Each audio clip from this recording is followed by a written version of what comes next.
Hey, good morning. Welcome to the 3-Minute Bridge. Hey, you ever watch those after-school specials years ago?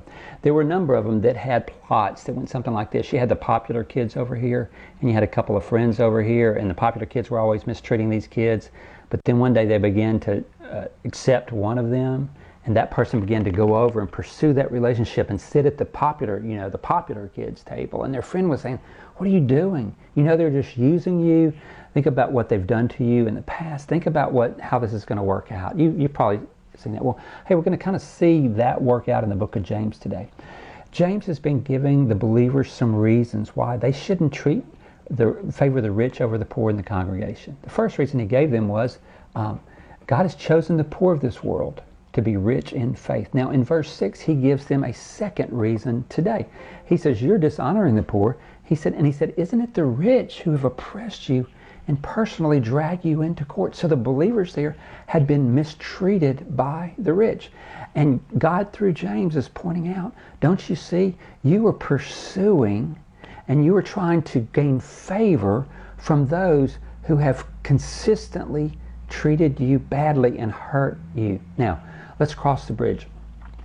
Whenever believers, and that's what believers are doing here, whenever believers begin to think like the world, they fall into the insanity of loving that which works against them. Let me try to say that again. Whenever believers begin to think like the world, they fall into the insanity of loving and pursuing those things that ultimately work against them.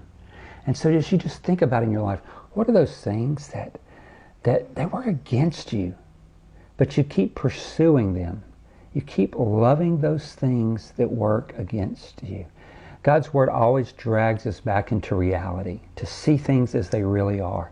And that's my prayer, that our minds would be renewed, and that today, as we walk through our days, that we would have the capacity to recognize those things in our life that we've been loving and going after and trying to gain. When they have consistently worked against us, they are not for our good. That is the deceitfulness of sin, for sure. And so may God renew our minds. I pray as you go through the day today that you will cross the bridge from God's Word into your daily life by